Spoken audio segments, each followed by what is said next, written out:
Salut les filles, j'espère que vous allez bien. Je reviens pour une nouvelle vidéo sur ma routine capillaire. La routine capillaire à adopter quand on a les cheveux très poreux. La porosité, c'est tout simplement la capacité de votre cheveu à absorber les liquides.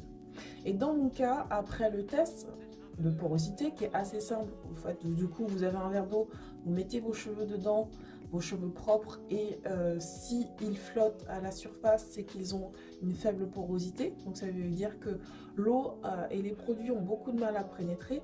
Si vos cheveux sont stagnants au milieu de l'eau, ça veut dire que vous avez une porosité moyenne, donc ils absorbent correctement. Et si vous êtes comme moi dans le down, vos cheveux sont au bas du verre d'eau et ça signifie qu'ils absorbent tout. Donc c'est un test vraiment important et moi ça m'a permis d'ajuster ma routine et justement de voir que je faisais les mauvaises choses. Donc aujourd'hui je vais vous partager ma nouvelle routine de soins adaptée aux cheveux très poreux. Donc pour ma routine, je me suis inspirée justement de Armel, qui a une chaîne YouTube géniale et je me suis aperçue qu'en fait sa routine était parfaite pour mon type de cheveux parce qu'il y a plus de protéines, elle utilise vraiment des huiles lourdes, comme je vous l'ai dit, l'huile de ricin, qui est tout à fait adaptée pour la routine quand on a les cheveux très poreux. Donc les erreurs à éviter quand on a les cheveux très poreux, je vais le faire comme ça de tête, c'est tout d'abord d'utiliser, et moi je faisais l'erreur d'utiliser de la glycérine dans le vapeau, tout simplement parce que la glycérine est un agent humectant, mais que ça aura tendance à absorber l'hydratation de vos cheveux plutôt que de la retenir. Donc ça, du coup, j'ai banni la glycérine, même si du coup, glycérine chérie, je t'adore, mais je te dis au revoir. De la même manière, la chaleur, du coup, quand on a les cheveux très poreux, est vraiment notre ennemi principal. De toute façon, on sait que la chaleur, de manière générale, pour avoir de la longueur et pour pouvoir les retenir, c'est quelque chose à bannir, mais en particulier quand on a les cheveux crépus, poreux. Par contre, du coup, les aspects positifs à mettre en place quand on a les cheveux très poreux, comme les miens, c'est tout d'abord d'utiliser des huiles, on va dire, lourdes et épaisses, comme l'huile de ricin, le beurre de karité, le beurre de mangue. Donc ça, c'est ce que j'ai changé dans ma routine. Vous apprendrez aussi que quand vous avez les cheveux très poreux, finalement, le gel d'aloe vera est votre meilleur allié hydratation dans le vapeau ou au quotidien pour pouvoir hydrater. Parce que ça va vraiment former un film d'hydratation autour de vos cheveux. Et ensuite, une fois que l'hydratation aura bien pénétré, là on peut mettre son huile par-dessus. Dernière astuce concernant les cheveux très poreux. Les cheveux très poreux ont besoin de soins protéinés, enfin de plus de soins protéinés que de soins hydratants. Vous savez que de toute façon dans la routine classiquement on alterne entre soins protéinés et soins hydratants. Ce que j'ai fait, c'est que j'ai inclus plus de soins protéinés dans ma routine. Donc ça peut être un soin tout simplement avec un œuf ou avec des protéines de riz ou de soie que vous pourrez rajouter dans vos masques et dans vos soins. Donc on démarre tout de suite notre routine capillaire avec tout simplement un bain d'huile, puisque là on est le soir, je vais me démaquiller, mais demain c'est dimanche, et comme ça mon soin aura vraiment le temps de bien poser toute la nuit, et on va commencer par le bain d'huile. Donc un bain d'huile que je viens de préparer, où j'ai tout simplement rajouté de l'huile de ricin, l'huile préférée de mes cheveux, auquel j'ai rajouté un petit peu d'huile d'olive. J'ai rajouté des protéines de soie, voilà, donc du coup ça me fait mon soin protéiné. Et j'ai rajouté un peu d'extrait de pépins de pamplemousse pour que justement ça se conserve un peu plus longtemps.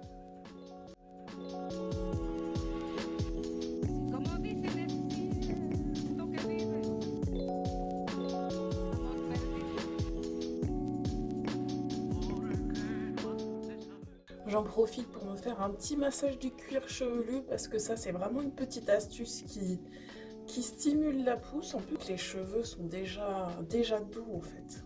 C'est fini pour la pose du bain d'huile. Je vais mettre mon petit film plastique, mon petit foulard et puis je vous donne rendez-vous demain pour la section lavage, soins, etc. Ça y est, nous sommes le lendemain, mon masque a eu vraiment le temps de poser.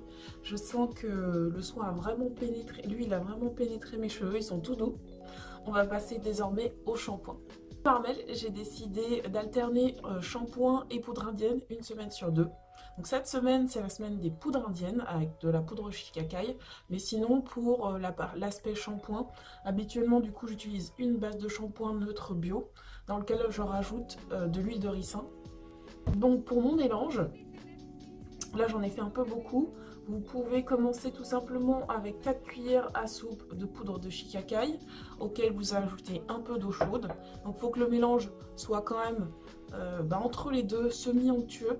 Moi je voulais pas faire vraiment une pâte parce que j'ai vraiment pas envie d'avoir du mal à rincer mes cheveux. Donc pour commencer, le shampoing, j'ai tout d'abord rincé mes cheveux, j'ai rincé mon bain d'huile et là on va commencer l'application de la poudre de shikakai. Donc, tout le long du processus, je vais tenter de garder au maximum les sections que j'ai réalisées hier pour le bain d'huile, tout simplement pour limiter l'emmêlement des cheveux. Je prends ma première section de cheveux, je vais tout simplement venir appliquer le produit. Tout d'abord sur les racines, il faut bien pas hésiter à bien masser le cuir chevelu. Et ensuite, je vais appliquer sur le reste des longueurs.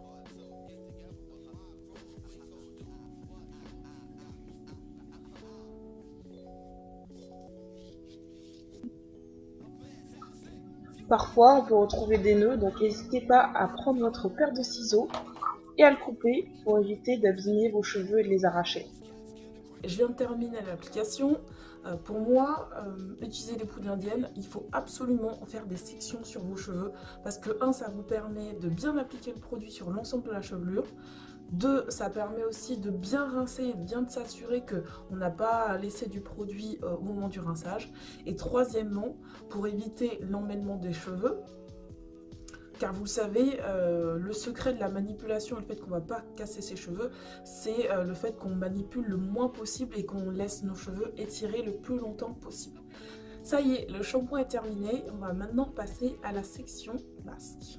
Pour mon masque, je vais tout simplement utiliser un masque d'Aromazone, cette base, dans lequel je vais rajouter, devinez quoi, encore de l'huile de ricin.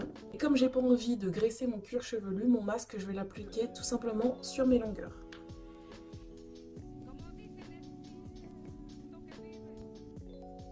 Donc c'est pendant le masque là aujourd'hui que j'ai décidé en même temps de démêler mes cheveux. Ça aussi c'est une astuce manipulation. On va utiliser le masque comme agent glissant pour vraiment limiter la casse. Et c'est toujours important au moment de votre wash day, au moment de votre routine de soins, de démêler les cheveux avec un peigne. Parce que je me suis aperçue en utilisant seulement la méthode du démêlage au doigt que les cheveux finissaient vraiment par loxer. Et on finissait par accumuler des nœuds au niveau de la racine. Donc pour moi c'est vraiment impératif d'alterner un démêlage profond au moment du soin, quand vous faites votre shampoing après shampoing masque, et ensuite le reste de la semaine, le démêlage au doigt suffit.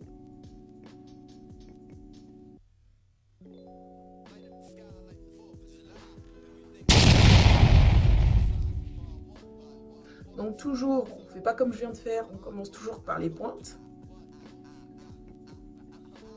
Et on remonte progressivement.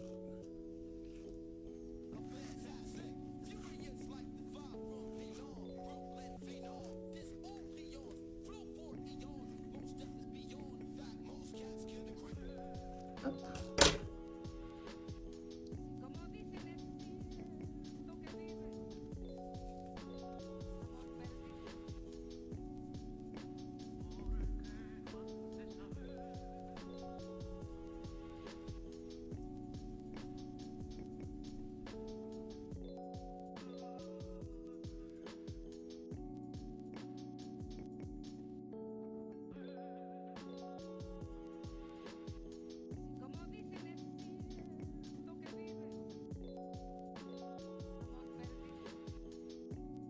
De finir de poser mon masque, je vais laisser poser 10 à 15 minutes et en rinçant je vais vraiment garder mes vanilles, c'est à dire que je ne vais pas les défaire, je vais vraiment les rincer en gardant mes vanilles pour limiter l'emmêlement de mes cheveux qui sont bien démêlés désormais avec le peigne.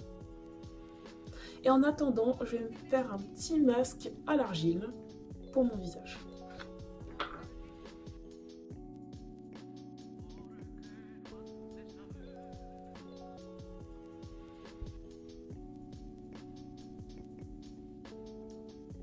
Donc je vous conseille plutôt d'essorer vos cheveux avec un petit t-shirt, il absorbera beaucoup plus que la serviette. Et là, on va passer au blowout. En fait, il est déjà tard, mes cheveux seront pas secs pour demain. J'ai pas envie de sortir dehors avec les cheveux mouillés, donc c'est assez rare, mais je vais sécher mes cheveux au sèche-cheveux avec la méthode du blowout, ou plutôt la tension méthode, pour que mes cheveux soient secs pour demain et prêts à être coiffés. Donc pour limiter la casse de mes cheveux, je vais sécher mes cheveux en position air froid. Donc voilà, en tout cas le résultat c'est que mes cheveux sont hyper doux. Les cheveux sont hyper doux et démêlés.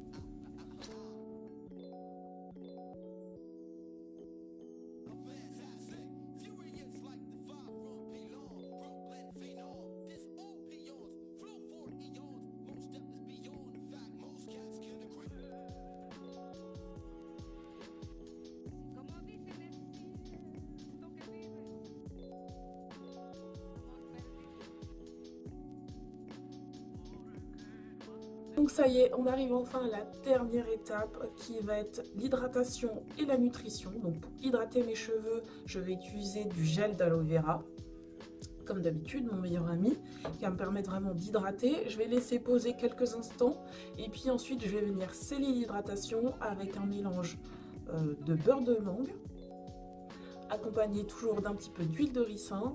Et pour parfumer le tout et pour renforcer mes cheveux, j'ai rajouté quelques gouttes d'huile essentielle de Palmarosa. On est parti. Je vais pas démêler mes cheveux avec un peigne, mais plutôt avec une brosse douce qui va me permettre de bien répartir le produit. Et on est parti. Je vais rajouter tout simplement une petite noisette de gel d'aloe vera. Ce qui est d'autant plus important de nourrir les cheveux et de les hydrater, puisque là j'ai un peu desséché les cheveux en les passant avec le sèche-cheveux en fait. Pour bien laisser le temps au gel d'aloe vera de pénétrer, je vais m'occuper de la section suivante et je reviendrai sur la précédente pour rajouter mélange beurre de karité, beurre de mangue, huile de ricin et huile essentielle.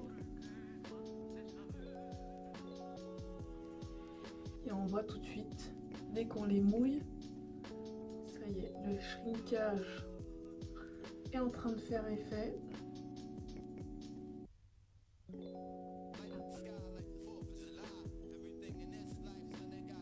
Et je vais rajouter mon petit mélange d'huile.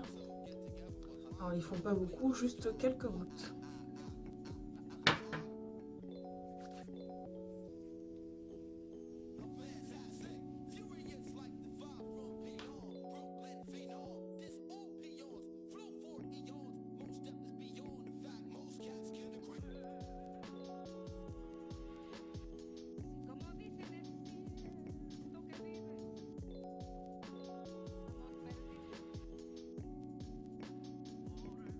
Ça y est, c'est enfin terminé.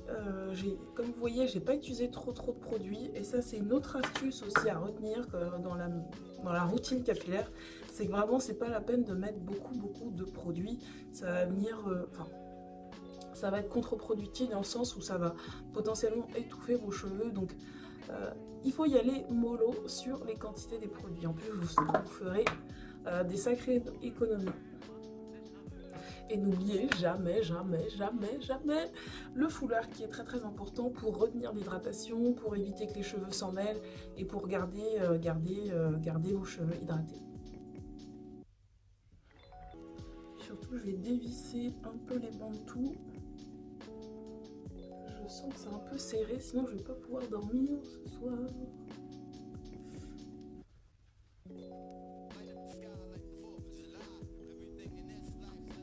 Ça y est, nous sommes le lendemain matin, il est temps de défaire les petits bantous.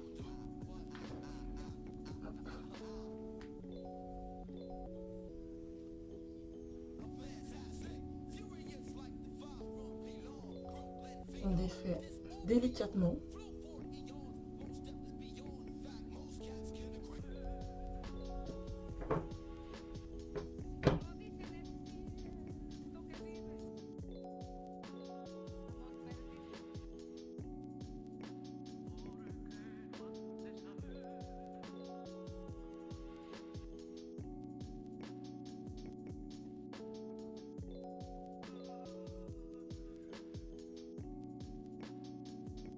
Donc voilà, c'est tout pour ma routine capillaire. J'espère vraiment que cette vidéo vous aura plu. En tout cas, moi je vois les résultats, mes cheveux sont beaucoup plus doux. Certes, ça prend du temps et c'est un vrai parcours du combattant de réaliser, puisque j'ai dû mettre peut-être 3 heures en tout, 3-4 heures, vraiment pour m'occuper de mes cheveux. Mais vraiment, ça vaut le coup de le faire quand on voit le résultat. Et puis là, du coup, je suis vraiment tranquille pour la semaine. Mes cheveux sont démêlés, ils sont doux.